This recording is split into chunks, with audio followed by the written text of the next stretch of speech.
My name is Michael, and I was just a regular fourth grader, attending school like any other day. Little did I know that this day would turn into a nightmare that would haunt me for years to come.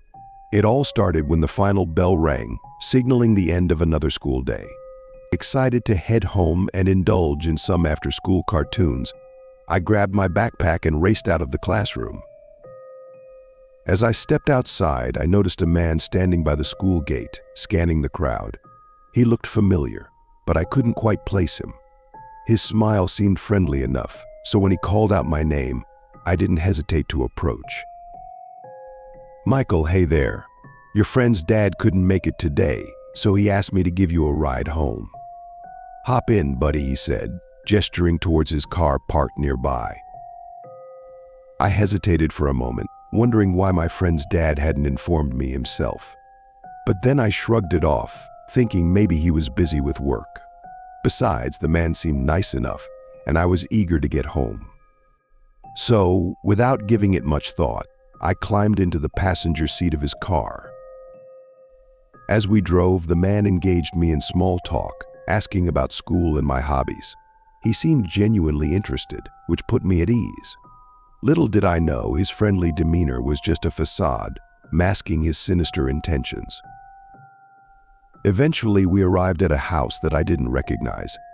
Confused, I turned to the man, but before I could speak, he ushered me out of the car and into the house. It was then that the realization hit me like a ton of bricks I had been kidnapped. Fear gripped me as I struggled to comprehend what was happening. I frantically searched for an escape route, but the man was one step ahead of me. Before I could make a move, he grabbed me and dragged me towards the basement door.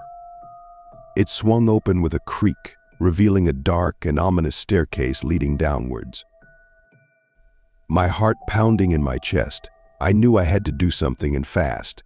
But before I could gather my thoughts, the man shoved me down the stairs, and everything went black. When I regained consciousness, my head was pounding, and my body ached all over. I struggled to sit up, my eyes adjusting to the dim light of the basement. It was cold and damp, with a musty odor that made my stomach churn. Panic set in as I realized the gravity of my situation. I had been abducted, trapped in this eerie basement with no way out. Tears welled up in my eyes as I called out for help, but my cries echoed off the walls, unanswered. Hours passed, each minute feeling like an eternity. I huddled in a corner, trying to make sense of what had happened. How could I have been so naive? Why did I trust a stranger without question? Just as despair threatened to consume me, I heard footsteps approaching from above. My heart leaped with hope as I scrambled to my feet, praying it was someone coming to rescue me. But as the basement door swung open, my hopes were dashed once again. It was the man who had abducted me, his face twisted into a cruel smirk. He descended the stairs slowly, his eyes gleaming with malice. I backed away, pressing myself against the cold concrete wall as he loomed over me. "You shouldn't have tried to escape, Michael," he said, his voice dripping with menace. "Now, you'll learn what happens to naughty little boys who don't listen." Before I could react, he grabbed me roughly and dragged me to my feet. I struggled against his grip, but he was too strong. With a rough shove, he propelled me towards a makeshift cot in the corner of the basement. "This will be your new home, Michael," he sneered, locking the door behind him as he left me alone in the darkness once again. Tears streamed down my face as I curled up on the cot, the weight of my captivity crushing me.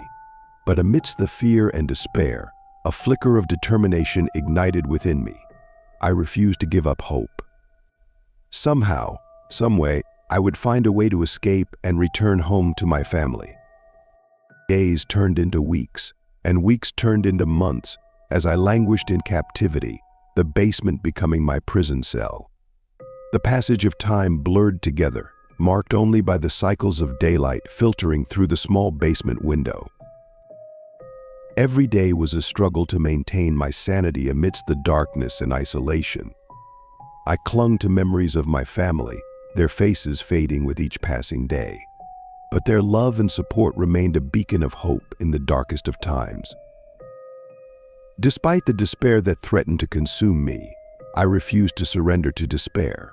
I spent every waking moment plotting my escape, meticulously planning every detail in my mind. I memorized the layout of the house, listened intently for any signs of weakness in my captor's routine. Then, one fateful night, an opportunity presented itself. As the house fell silent with the onset of midnight, I heard the unmistakable sound of snoring echoing from upstairs. My captor had finally succumbed to exhaustion, leaving me with a fleeting chance for freedom. Heart pounding with anticipation, I crept towards the basement door, my movements slow and deliberate. With bated breath, I tested the doorknob, praying it wasn't locked. To my relief, it turned easily in my hand, and I pushed the door open with a silent creak. The darkness of the house enveloped me as I stepped into the hallway, my senses on high alert. Every creak of the floorboard sounded like thunder in the silence of the night. I moved with the stealth of a cat, inching my way towards the front door. Just as I reached for the doorknob, a sudden noise echoed from the staircase, freezing me in my tracks. My heart sank as I realized I had been discovered. Without hesitation, I bolted towards the door, adrenaline coursing through my veins. But before I could make my escape, a strong hand grabbed hold of my shoulder, wrenching me back with brute force. I stumbled backwards, crashing to the ground as my captor loomed over me, his eyes ablaze with fury. "Where do you think you're going, Michael?" he snarled, his grip tightening around my arm. "You belong to me now, remember."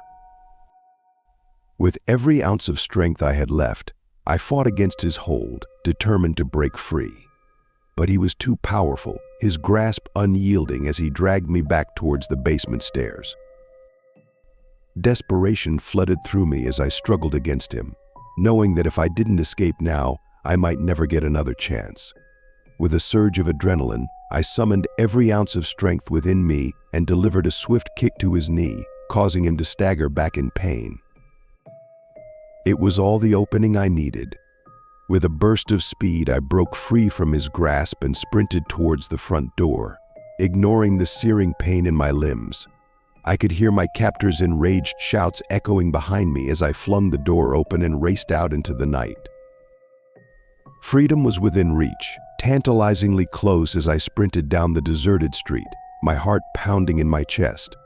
I didn't stop running until I reached the safety of a nearby convenience store, where I collapsed to the ground, gasping for breath. Tears of relief streamed down my face as I realized I had finally escaped my captor's clutches. Though the road ahead would be long and fraught with challenges, I knew that I would never again take my freedom for granted. And as I waited for the authorities to arrive, I vowed to never forget the harrowing ordeal that had forever changed my life.